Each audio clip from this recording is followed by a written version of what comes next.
We can go ahead and get started a little bit. Welcome, everyone. Um, as I was saying, it's really nice to see faces that I have seen in person not too terribly long ago. The conference was really refreshing. Really enjoyed San Antonio. So cool that it happened during the Dia de los Muertos celebration. There was so many cool things going on right around the hotel. So really exciting. One thing before we get started, I know that elections will be coming up soon. Um, and so just keep an eye out in your email for that.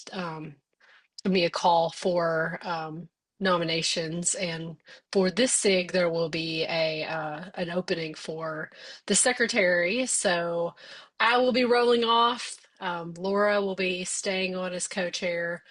Monica will be moving on as co-chair, and then we'll have a new person that will come on as secretary. So if that's something you're interested in, keep your eyes open for an email and for nominations. And then once that closes, we'll have an election.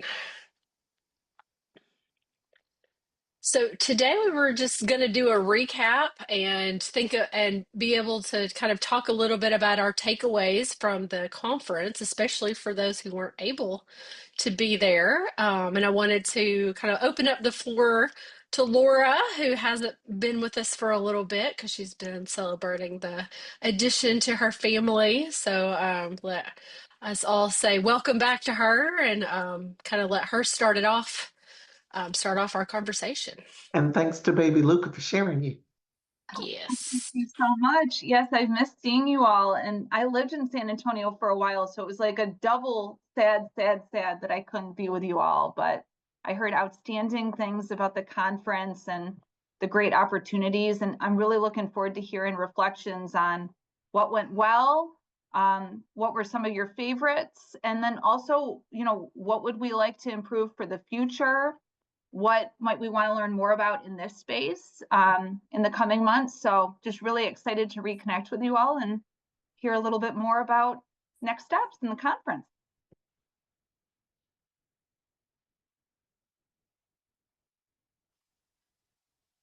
Who wants to share a big takeaway or one of your favorite talks that you went to or things that you learned? Monica says she's not afraid to volunteer people, so. Oh, I thought you were getting ready to call on me. I was going to say, now, I'm sitting over here being quiet to give other people a chance to go first because I don't always need to be talking first. But I don't mind volunteering the person because there's a person on this call that was in a couple sessions that I was in, and I am interested to know what he learned. Maybe he'll out himself and I don't have to call him out. Coming back from weddings and things. I feel like it's a guess who game, like person He knows who he is. are you wearing And he just needs to go come off of mute and tell us what you learned overall at the conference, Ben. Oh, Monica. Oh, Monica.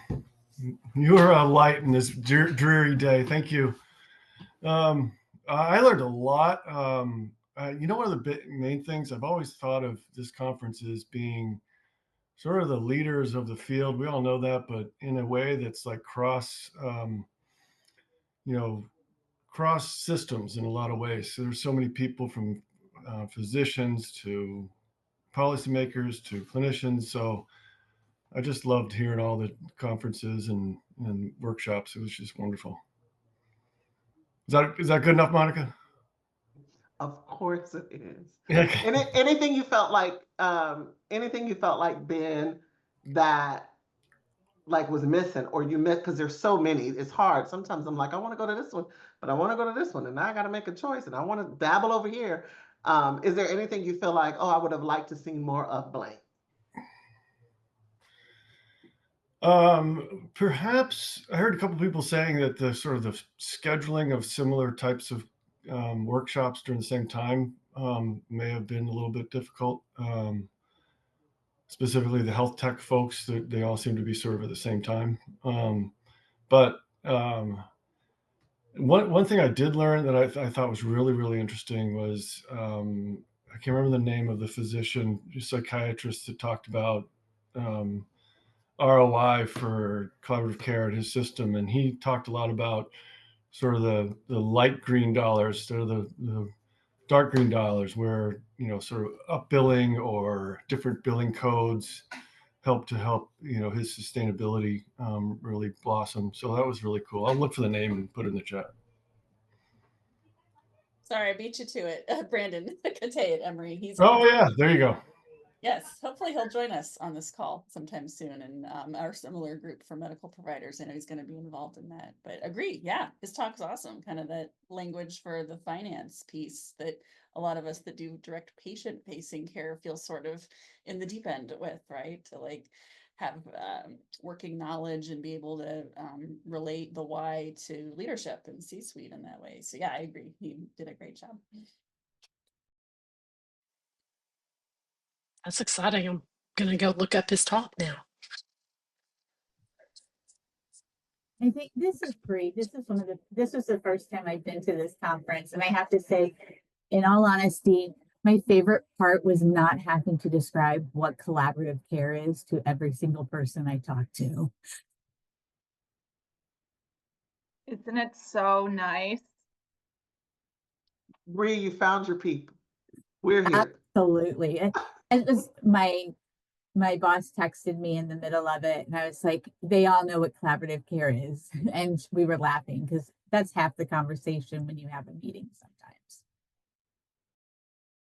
I can just an observation to speak on what Bree was noticing. I also noticed that from a few years ago when we presented topics related to collaborative care, there was just it was a completely different learning curve this time. People came with a significant amount of knowledge. There were more attendees and they had been doing it for a while. And so it just felt like, it felt very different from even 3 years ago, when it felt like we were just giving a lot of the basic information, and people had little understanding.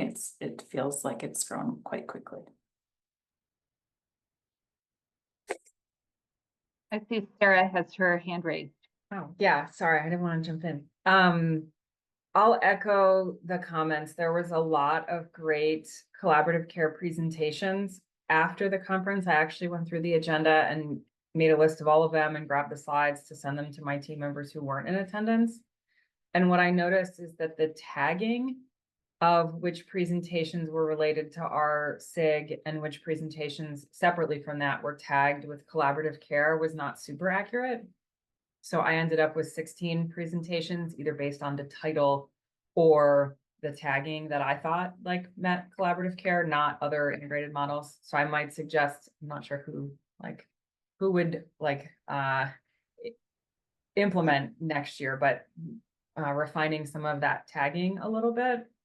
I would also say there were several presentations on collaborative care, like 3 at the same time. So developing the tracks a little differently so that if that is what somebody's there for, they could try to hit more of them. And then finally, not about collaborative care, it would be really nice to have Wi-Fi in the conference space, which we did not have this year. Girl, Sarah, you know how much that Wi-Fi be costing? Let me tell you, I'm just saying, you asked for feedback and there's my feedback. Yeah, we spent about $110,000 just on AV. Oof. And we're talking probably a good, it depends on the place. Like next year we're at the convention center, I think it'll be better, but they were quoting me, because we use an outside AV company, which is less expensive. So the inside AV company would do the Wi-Fi, and it could be like $60,000, $75,000 to provide Wi-Fi for everyone. So it's something we've just consistently not done because it's, I mean, that expense itself is just insane. Yeah. So I hear you. I wish we could do it. I wish it wasn't so expensive, but it's that and coffee. I mean, coffee comes out to about after tax and the service charge about $150 per gallon. So.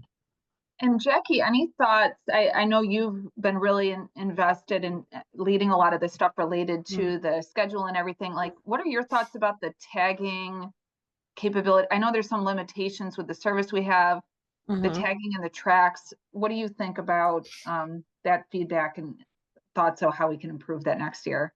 Well, I definitely think as far as the tagging, the way it happens is that if a person says it's COCM, like a person who submits the proposal says it's COCM, I don't say it's not. I just leave it as COCM. If it says, then I do a search because some people don't pick any of the tags. So I do a search for COCM or for collaborative care and model, and then I tag those specifically. I also send all the sessions to the committee for review to, to help give us an idea of which are the most popular COCM sessions, and that helps tremendously with selection. And then as far as scheduling it, I can definitely bounce this back to our medical directors too next year. But a big part of scheduling is just the presenter. So if you're presenting 4 times, I kind of spread you out. So that's like the first thing I look at. And then we definitely do try to move them around, but sometimes there's a lot of sessions that are identified as COCM, so I try to spread those out. There's a lot of sessions that are, identified as PCBH and a lot as PEDS. So it could be that I spread them out fairly evenly, but then people are like, well, this isn't what I wanted from COCM. So I can definitely talk with, I put the program together, the schedule, and then I run it by like Naftali and Martha to look and say, like, am I missing something? And Daniela, am I do have too many things at the same time? And I'll run it by you too also. But it is hard just because there's so many sessions identified, by each one. So, but It's a and it's the delicate same, like, puzzle. yeah, it is. And the thing like with the ethics and the supervisory sessions and the other ones, that those I don't find out which qualifies ethics till like September. So they're long scheduled at that point. So then this year I was like, oh, happened again. There's like 3 ethics ones at the same time. But so we can continue to tweak it, I guess is what I'm saying. I can bounce it back definitely to the committee just to kind of say, like, if you were putting these in a track. And then the other part of it too is we try not to do everything just as tracks. We try to spread them out. But I hear you. I'll continue to work on it. Continue to try to improve. Sarah, were there any specific ones that overlapped that you wanted to highlight, or anybody else for that matter, just to give us a sense of sort of maybe what sort of topics could be of consideration to separate? I would have to go back and look. Let me look at my calendar really quickly and see. But I guess I'll say it sounds like an impossible task, right? And there's no way to make it perfect for everybody, the exact way everybody would want, especially when I'm saying there were 16 collaborative care presentations. I don't think there were 16 separate slots so that you could have put them so that some of them didn't overlap, right? That's fair. I think, Sarah, the other thing that speaks to for me, and not just Sarah, it speaks to me what some of the rest of you were saying, like Anna and you guys, like there's more people now doing collaborative care and sessions on collaborative care, even some that may not have identified and tagged as collaborative care. And so that made me think of, so I did a session with Annie on relapse prevention planning, essentially, for a shortened version of our very long title. And I don't know necessarily right now off the top of my head that we tagged as collaborative care, but I feel like maybe we did. Anyways, we ended up getting And a if you lot of. didn't, I put it on my list because I was like, oh, it's the AIM Center. Like, I know. Yes, I know that. It's Yes. going to be collaborative care relevant. Same thing with the skills for supporting, what was it called? Medication management. Maybe Yes. that wasn't specifically tagged as collaborative care because it does have a relevance more broadly. But I know Yeah. Yeah, Thanks, just as I'm collaborative sitting here care. thinking, I'm not 100% sure. I'd have to go back and look at our our what's the word I'm looking for that we submitted. Anywho, I say all Proposal. that. Yes, our Abstract. proposals that we submitted and whether or not we put a tag for COCM on it. But what that made me think about was even in that session, very large capacity, like the capacity of the room was full, and it was individuals who understood collaborative care, but were also wanting to take that concept for relapse prevention planning and how do I use it in my environment? Like, how do I use it in harm reduction? What are your thoughts on that?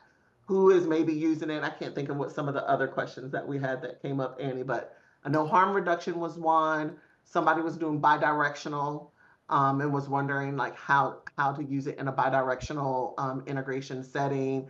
And so that was actually enlightening for me. Like, yeah, like collaborative care, you all understand collaborative care, and we're talking about how to use it there. And there's some people in here who are wanting to try to figure out how to use it in their settings that they're working with. So one thing that we may consider, like as a SIG, is number one, having some capacity for helping Jackie to identify those, and maybe doing some specificity in the things like, is this beginner, is this intermediate, is this more advanced? So that could help spread, like the more beginners are to get, or spread those out a little bit, have beginners, intermediate, and advanced kind of together at the same time, so people who are more beginner could have them spread out X, Y, or Z. So we could help in that way to maybe make them more easier to get to, and the people who are wanting things have the things they want. Hey, Trish, can I just jump in real quick? I put it in the chat, but I want to just publicly say thank you to Jackie and her team for producing and managing all of us and a great conference. And so just, round of applause for you, Jackie, and your team.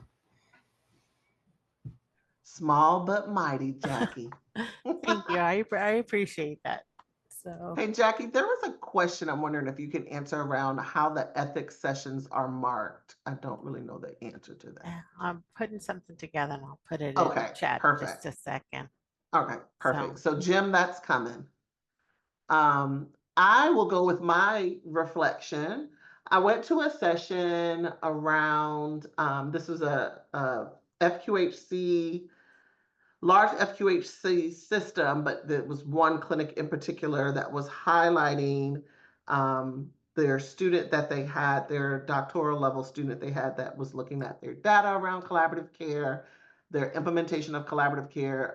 It was Cooperative Health out of South Carolina that was traditionally a co-located system, and they switched from co-location to doing collaborative care. And they talked some about the challenges of that switch to kind of get everybody on board from behavioral health care manager standpoint, but they were also sharing data. So I was excited to see their data. They had some data on the improvements of their patients with one single session episode for collaborative care. So they were able to show some data on that. And we got into discussion about, but their data was not on this. So this is my part of what I'd like to see more of. We actually got into a discussion around the two of them as presenters who were also the clinicians working in that clinic, who were African American with a patient population that was African American. Their medical provider team is African American, and just the impact that they feel like that might have had on their data that they presented. And so we engaged into some conversation around it. They didn't have data specifically on that, but I would say I would like to see more collaborative care data, which then I got to meet Brandon and have some conversation with him. So I know he has some stuff, but I would like to see more of that. More of that piece now brought in, now that we have more people doing collaborative care, more people collecting the data and able to show the outcomes. Can we start to have some conversation on how this is working with particular populations?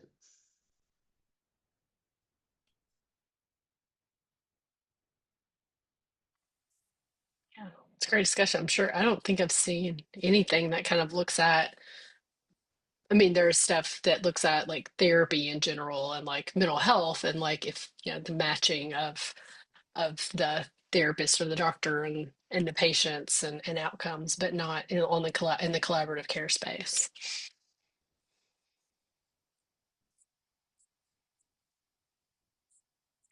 This was my first conference because I'm still kind of entering into integrated care in general. But it was awesome. Yeah, there were too many sessions to attend, so I've downloaded a lot of the slide decks and am journeying through it. I guess one thing I'd like to see, and I've been to some other types of conferences before, and I remember one in particular where they had like consultation type of setting. Like you could kind of go, you could schedule a visit with the doctor, you know, just some regular times, maybe a room or a place somewhere in the conference center, a corner in the wherever, where you can just kind of sit down and dialogue and kind of ask any old, you know, smart or dumb questions to just get a little bit of insight. Because I think in sessions we learn a lot, and around, you know, tables and out in the lobby we learn a lot. But having some kind of dedicated place to really get some input for either maybe beginners or intermediates or even, you know, more advanced of us, to just be able to pick somebody else's brain, I think is really powerful.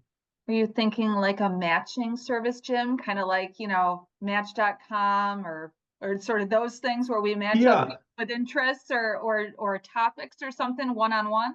yeah, you know, like a one-on-one, mate. I'm thinking one-on-one, but yeah, like any one of us who wanted to just pick another professional colleague's brain on CoCM, could, yeah, kind of pair up at some scheduled time or whatever. I think that would be really, I think that'd be great.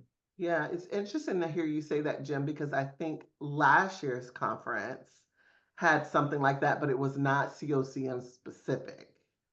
But there was like a come and get free consultation with the experts or something like that. But I'm not so sure that collaborative care was a part of that.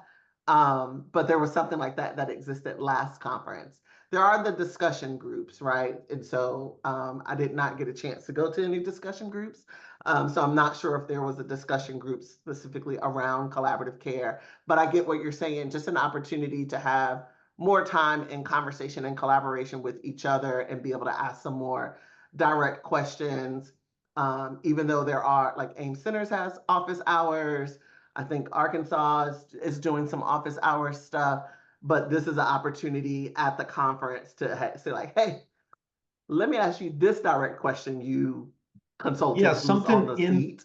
informal, free, and maybe even confidential, you know, kind of thing. And yeah, I think it would be interesting to have them for different areas of integrated care. You know, CoCM, medical family therapy, you know, just all kinds of different directions. It would be interesting to have that. Discussion groups, I attended a discussion group. There was probably 3 or 4 that I wanted to attend. And those were valuable, but those were different also because my table in particular was fairly heavily facilitated, as in it wasn't just, hey, what do you got? What do you have on your mind? What do you want to dialogue about? It was much more structured, which was also valuable, but it doesn't meet that particular need that I was thinking about when I brainstormed just a minute ago. I've always Something kind of kind thought of, that would, oh, oh, sorry, go sorry, ahead. go ahead, Jackie. No, I've just always had this vision of like the like Lucy on like the Peanuts, having like the psychiatrist is in, or like COSM, you know, specialist is in, and we could definitely do things like that. You know, I think the biggest thing is like we have this idea, and then nobody wants to be like kind of like doing air quotes here, stuck at a table to having these conversations. Like when, like we can do anything at the conference. It's just kind of deciding like how and when could this take place, so I think envisioning it some and um, uh, because I think those kind of conversations are good. Like we do some dinners, we do the meeting in the morning, we just pack everything through though from like 7 a.m. on. So, but I agree, it's a good idea. Well, I might be available to help coordinate. One of the things I did last year, Jim, was like if there was somebody that I really like something resonated with me, like I can remember this is how I met Ben. He had a presentation and then we decided to get a cup of coffee or kind of sidebar, and it wasn't official, but if there's somebody that you like what they're sharing, asking you to get that cup of coffee. I think, Jackie, you said this year one of the challenges was compared to last year, there wasn't like those mingling areas as much. Yeah, That was I was saying that there wasn't much soft seating, which yes. um, there was just places to plop down unless you went down to the lobby. So, When we went to Arizona, there were all these like kind of little areas you could sit, so you could just sidebar. And then also meeting people on the base camp or on these meetings could say, hey, could we meet up for a coffee or meet up for a kind of a chat when we go to the national conference? So I think we can look at things we can do officially and formally, and then also look at those opportunities organically to say, hey, I was interested in what you shared, or you had posted this on Basecamp about an issue that I'm interested in. Could we have a coffee? Those are some of those kind of unofficial things that I think are so enriching about these conferences. And it's so important to be able to network in that smaller way as well. we did something too that we had on the registration form, like who are some groups you were interested in meeting with. And when I did them, afterwards, it's kind of a list we've been using for the same year, like each year. But then this year, I had a little bit of feedback. One person was very upset that we didn't include psychologists on the list, which was like, well, there's so many psychologists. This is more like for social workers, or I mean, our physicians, now we have our medical directors, so they're helping a lot with that. But before, if physicians came and wanted to talk to other physicians, we used to, like, in the very first reception, hold up a sign, and like the physicians would get together so they'd at least get to see each other. This year, for the groups, it was like early career professionals, administrators, and directors. And then I sent an email to everybody with everybody's contact information to say, kind of like, look for each other. If you want to organize something, do it. And we could kind of start that earlier too. I can make those with this registration system, I can make those lists available to whatever number of people, like, so you'd have the information to go in and pull up the list of social workers who are coming, or people who are interested in having conversations about CoCM, and so that might be something we just do earlier this year. So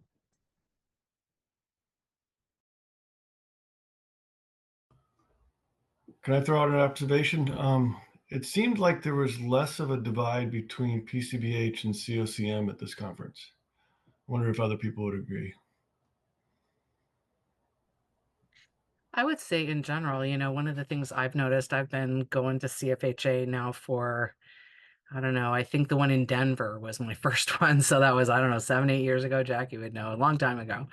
And when I went for the first time, like there was almost nothing on collaborative care. And that has really changed. So I really feel like, CFHA as an organization, with the creation of this special interest group, which we did a couple years ago, and all the rest of it, I feel like there has been a more concerted effort to really, be more even-handed in terms of the amount of space and resources and, airtime and all the rest of it between collaborative care and PCBH. I feel like that has really changed a lot. And especially in the last couple of years, that has just really, I echo whoever was the person who said, like, wow, there were so many collaborative care sessions this time.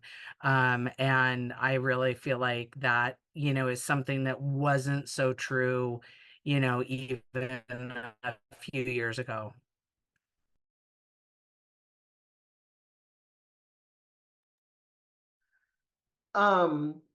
Anything, because I have a few things that from just listening to you all talk that are things we want to learn more about or considerations regarding collaborative care. I'm wondering if there are more that I may have missed. So I have some things on here around kind of the health kind of technology side of collaborative care that the SIG could help in tagging more with special population and data and outcomes, and the scheduled consultation setting, whether free or confidential or as needed or what that might look like. But is there anything else that somebody feels like, I would have liked to maybe hear more about this or I miss seeing this?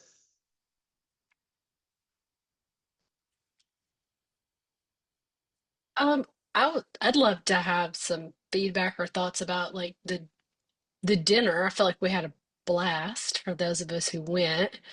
Um, Bria did mention the dinner right after yeah. she talked about having to get up early with me on Saturday morning. Bria, I saw that comment. Hey, it was early. It was early. At 7 o'clock, absolutely not. Annie saying shirts. And scheduling too, like the medical provider dinner, we butted up against the CoCM dinner, not intentionally, but that's just there's only so many minutes in 3 days, so keeping all that in mind too, of not wanting to divide our folks and like make it where we can go to all the dinners and see all the things, and toggling that, it's a challenge, but yeah, I'm sure we would have had a great time partying with y'all too. Well, how was the dinner? I missed the dinner. How was it?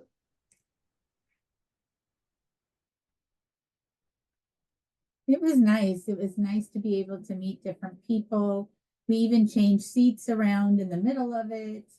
So we all got to kind of see different people. Plus, there was the parade going down the river walk through it. So we got to go see that as well. There was just a lot of different pieces that were just really enjoyable to see everyone.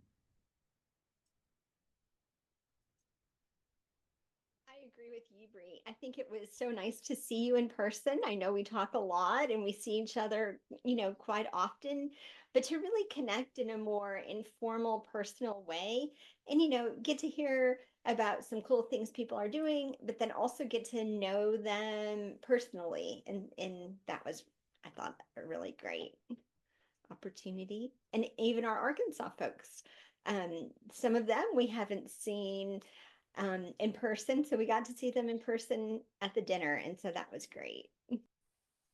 I think there were like 5 Arkansas people, and really 3 of them I'd never seen in person. Or 6 of us now, I guess. 6 were there. So one of the things that I kind of Monica and I put that together, and it was hard to find. Like 14 was the biggest table we could get without having to put a big deposit down, and it was pay on your own, and then they said, oh, you can only have 4 different tickets. So there were some growing pains, and so uh, for next year, I think thinking through if there's a way to with part of the sign up, like if we had like prepay, like everybody puts in $10 and you have the ability to put in a deposit, or different ways of being able to make it bigger, and then also be able to, Well, if there's, go ahead. but one thing we can do too is look at having it at the facility. It's not an inexpensive way to do it. Although at the convention center, it's probably less expensive than like it would have been if we'd done it in San Antonio. But we did that with they had a dinner for the luminaries, and rather than have everybody go off somewhere, we just had everybody in the hotel. So that is an option, and if there was enough buy-in for that, I could you could add it to the registration form or something. You prepay, and it could be prepaid except for alcohol, let's say. We would just have to um, yeah, but we can think about doing something like that. Then you don't really have a cap on the number of people because we have a lot of rooms. Mhm. So Yeah, I think that's a great idea, Jackie. And I echo that. The luminaries dinner, it was like buffet, and then it was like go sit at your table, but then you could totally like, oh, I want to talk to so and so and go introduce yourself. And it doesn't block you into a restaurant setting where it's like, oh, I'm, 5 people down from that person I'd like to say hi to. So yes, I think that setting was a lot of freedom to mingle and get to know folks more. So yeah, I think that's a great idea for next year. One of the things that I went to that I thought was it was very thought provoking, and it's very pertinent to collaborative care and like just really kind of thinking outside the box. As I went to I think they do it every year, but kind of the debate where it's like takes something that we kind of clutch our pearls on and really kind of think about it differently. And they debated universal screening, and whether it's this great awesome thing or whether it's actually harmful and we shouldn't do it. And some really smart people argued both ways and really helped us to really think through, I think, some of the things that we just do because that's how we do it. And in some ways it has some real important positive things, and we know in collaborative care that's a big thing that that's really important to us. But really thinking through, like,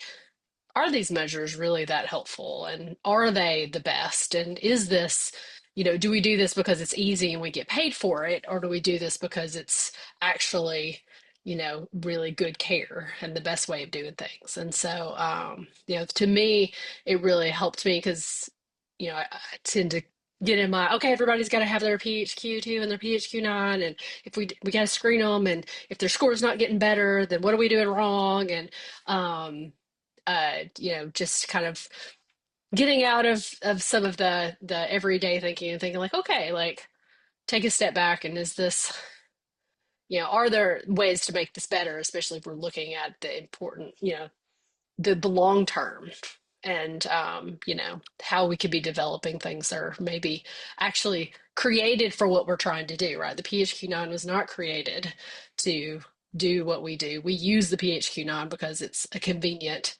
free thing that everybody's familiar with and has good psychometrics. So anyway, just I love that brain stretching.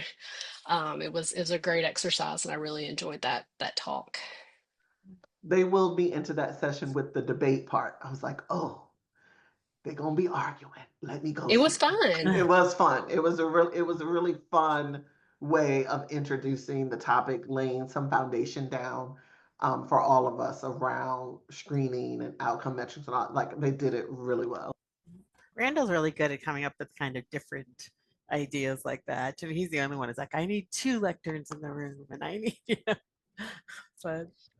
And they did like the Darth Vader music for the cons. So every time the people who were arguing against universal screening came up, it was like Darth Vader. And I mean, they did a really good job of it being respectful and light, but also like really hard. Like, listen here, like we could be wrong about this, and these are the reasons why. And so I enjoyed that. For some of the areas of interest brought up, so I have the return on investment for collaborative care as an area we want to hear more about.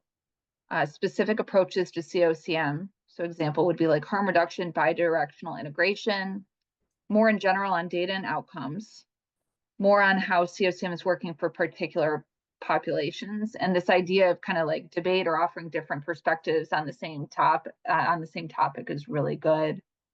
Other, recommendations or wanting to hear more of or see more of at next year's conference or in this space for that matter. And I think when you're doing this, like Families in Health has done this for a few years. They kind of come up with topics like this and they keep pushing it. Like, you could do that on Basecamp so that people start to talk about covering these sessions. Because one thing to just list them, but if you say, okay, we were saying we want to see this, and how are we going to bring it to the conference? And then just remembering that the call for proposals is open February 1st to March 15th. Absolutely, Jackie. And that actually brings us to our next topic for next month that Tisha, Monica, and I were looking at. Do we have any speakers yet for that one, or what's sort of the status, Monica and Tisha, related to that base camp discussion of numbers of BHCMs? I think that's what we were sort of thinking about for next month. Nope, nothing in the pipeline. So we were looking for next month. We had a nice discussion on the CoCM SIG board related to BHCM hiring ratios and kind of like working through on that. Any thoughts or perspectives on things people would want to hear more about related to that, or recommendations for voices to participate in that discussion?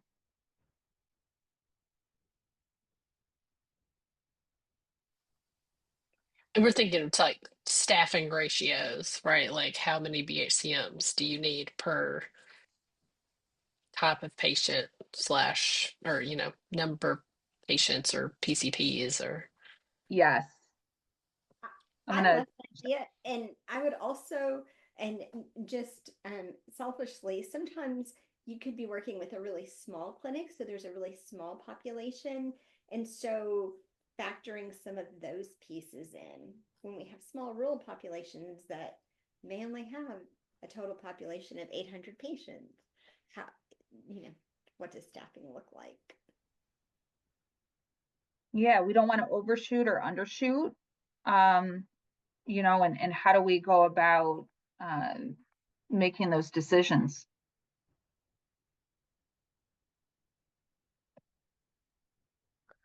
I know we usually encourage individuals to use the financial modeling workbook, but I cannot think of anyone off the top of my head different that has used that and come in there a part of their total context in making that decision.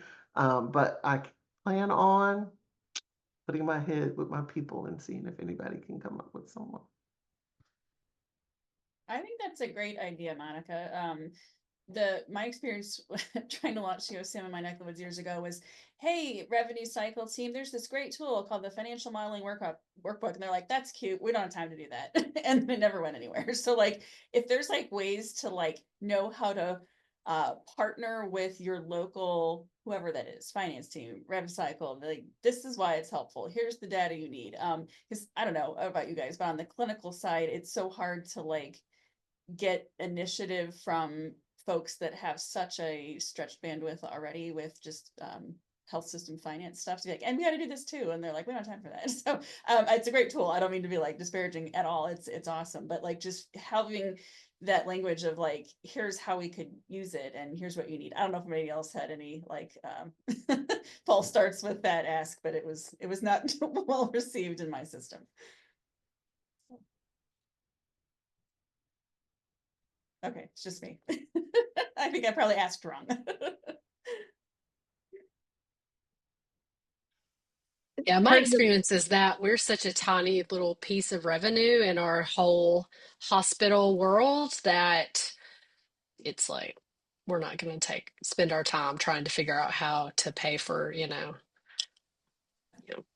Even if it's only $2 billion, like to me, $2 million is a lot of money, but they're like, you manage like $2-3 million, right? We're not, no, like. Yeah.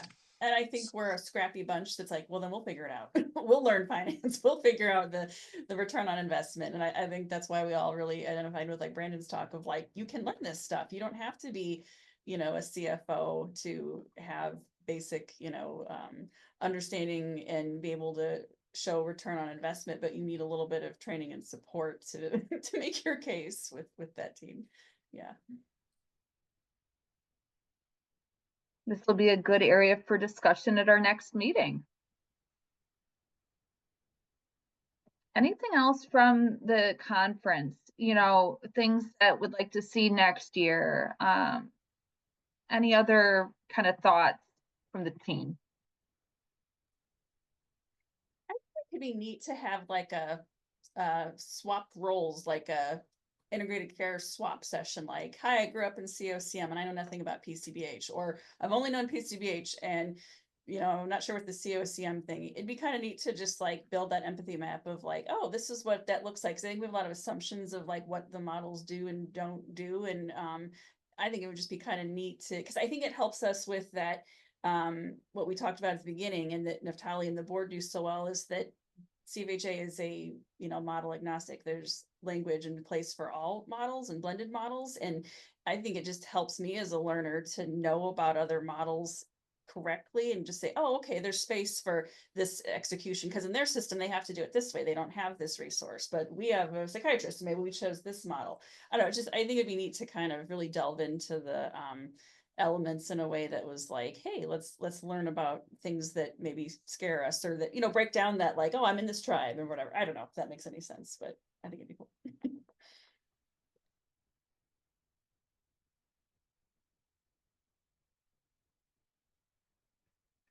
I love that idea. And as much as many of us maybe don't like acting, role playing or doing something like that, kind of getting one's feet wet, sort of doing that would be pretty cool. Yeah.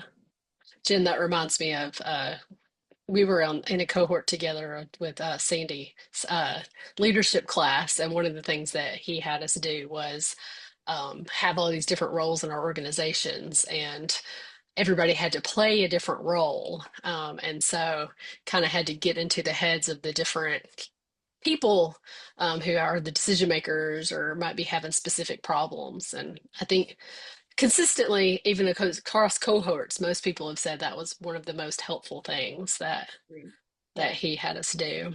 100%. I think that was the secret sauce of that entire course was this is my session to problem solve my, because we all like, but what about my case? What about my situation? Here's what the problems I'm having. It was so nice to just have a devoted, like, here's my story. What do I do? And pick the brains of you brilliant people from all over and say like, oh, maybe you could look at it this way. It was such a great way of shared learning to just have that role playing and, really dig into this is the dysfunction in my neck of the woods. Help. So that approach would be so cool for a session, like kind of the entire session on here's the problem I'm grappling with for my care team or my system and solving it as part of that session or trying to do what you can, make your progress on it. Yeah, almost like a reverse presentation, like the newbie could present and then the audience could be like, well, let me tell you how to do it, like that would be kind of neat to kind of flip it in that way to have sort of like how the debate goes where you have like the quote experts kind of talking through things for folks. Yeah, that could be cool. All right. Well, I had a meeting that I went to before who made a promise that they would let us out 10 minutes early so we would have time to have breaks and stretch, and they did not do it. So maybe we should do it today. Do it in this meeting.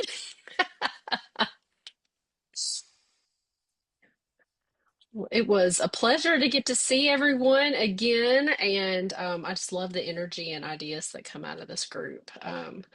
And thanks again, another 5 stars, 2 thumbs up to Jackie and the whole crew at CFHA because that was a blast. And I think every year it just gets better. So yay! Yes. Everybody's help. We will see everybody the first week in December.